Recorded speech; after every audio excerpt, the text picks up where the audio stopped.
안녕하세요. 대한민국에서 제약바이오를 가장 쉽고 정확하게 설명해준다고 자부하는 남자 이석현입니다.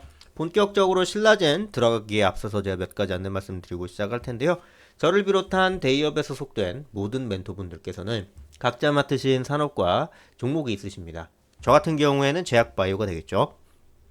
어떠한 상황이 되더라도 제가 맡은 부분에 대해서는 끝까지 책임의식을 갖고 여러분들과 함께 분석해 나갈 수 있도록 노력할 테니까 많이들 시청해 주시면 대단히 감사하겠고요. 그리고 지난 시간에 저희 대기업에서 신라젠에 대한 개요 영상을 하나 촬영해 드린 게 있는데 그걸 꼭 보고 오시는 거를 추천드립니다. 복습한다는 차원으로 보고 오셨으면 좋겠네요. 자, 오늘 바로 시작해 보도록 하겠습니다. 신라젠의 강점, 경쟁력도 경쟁력이지만 재무 차트 이렇게 알아가 보도록 할게요. 오늘 이제 대표이사가 자사주 장내 매입을 해서 한 2만여 주 정도 매입을 했는데요. 그러니까 이제 결론적으로 말씀드리면 안 사는 것보다는 사는 게 낫다. 이제 그렇게 이제 한번 이제 운을 띄우고 이제 시작해 볼게요. 항암 바이러스 기반 면역 항암 치료제 연구개발 기업입니다. 그러니까 이제 뭘 개발을 하느냐에 따라서도 그 개발하는 제약 바이오 주가가 천차만별로 바뀌어요. 줄기세포를 한다.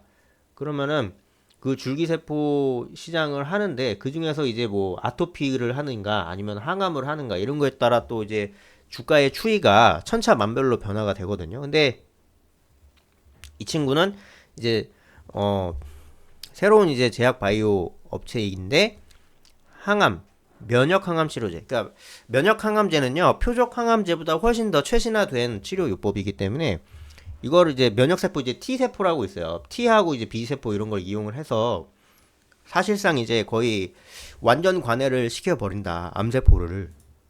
뭐 이런 식으로 이제 들어가게 되면은 분명히 이제 주가의 추이도 훨씬 더 공격적으로 이제 소스가 이제 받아들여져 가지고 쭉쭉 올라가더라도 그래서 이제 신라젠이 굉장히 좀 많이 올라갔던 적도 있던 것이 사실이죠. 뭐 팩400 굉장히 유명합니다. 근데 대표가 횡령을 해가지고 한 번 더 좀 곤욕을 치렀는데 결과적으로는 잘 해결됐고 다시 재상장된 그런 상황입니다.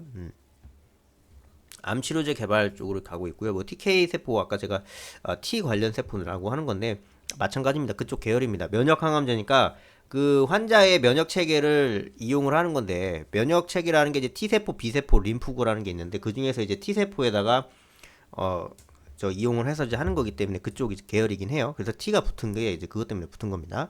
항암 치료제 유전자 물질 뭐 이런 식으로 해서 뭐 B 세포 있네요. 이런 식으로 이제 하겠다 이제 그런 건데 일단 뭐 팩400을 통해서 이제 신장암, 흑색종, 전립선암 뭐 이제 이런 식으로 가는데 고용암은 이제 혈액암을 제외한 모든 암이라고 보시면 돼요. 고체암, 혈액암은 이제 액체암, 비고용암이라고 해가지고 이제 그렇게 보는데 멀찍이 봤을 때는 다 이제 거의 그 다발골수종, 즉 혈액암을 제외한 모든 암은 고용암이라고 볼 수 있고 신장암 같은 경우도 이게 콩팥이 굉장히 좀 이렇게 돼갖고 이제 되잖아요. 이 콩팥 두 개가 1년마다 기능을 1%씩 잃어요.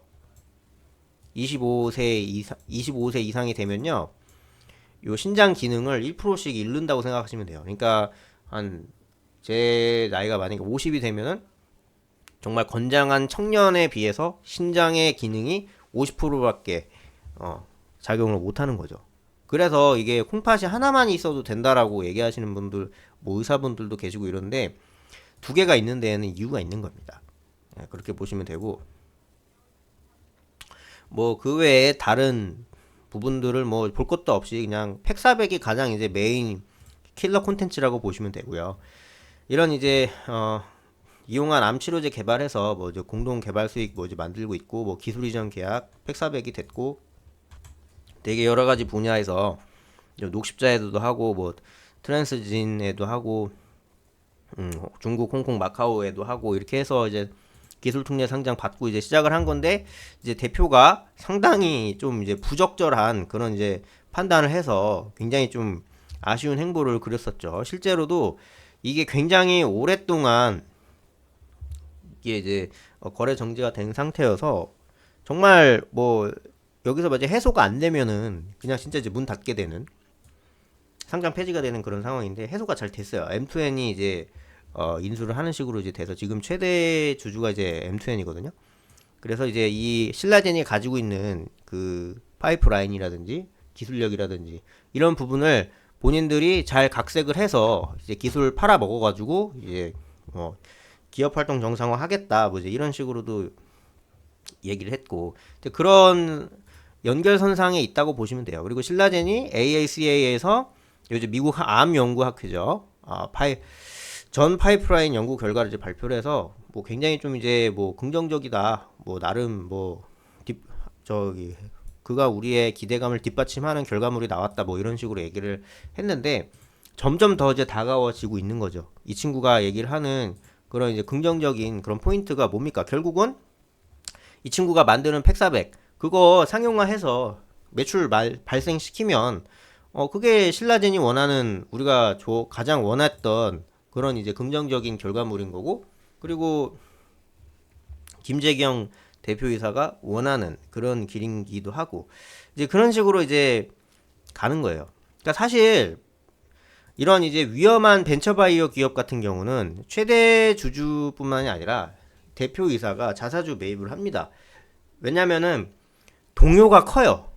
동요가 많을 수밖에 없고 동요가 있을 수밖에 없습니다. 왜냐면은 그냥 벤처기업도 막 하루 종일 막 이거 떠들고 저거 떠들고 막 이러다가 잘 안 된다 뭐 한다 이런 이제 바람 잘 날이 없어요. 왜냐면 뿌리가 깊지 않기 때문에.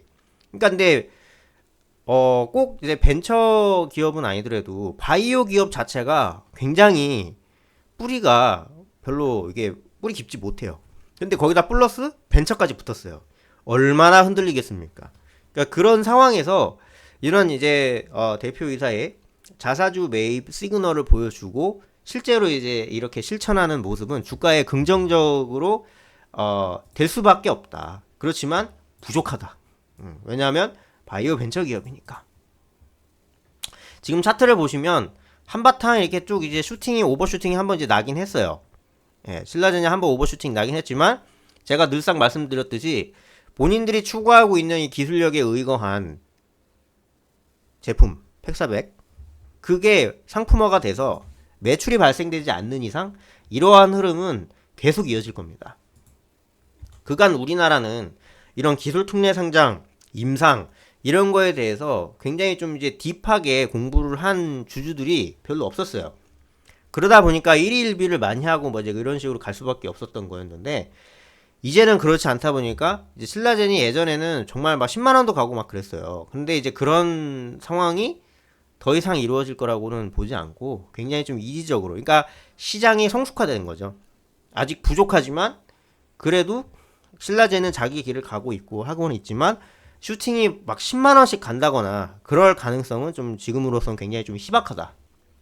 네, 그렇게 냉정하게 말씀드리고 싶습니다. 네.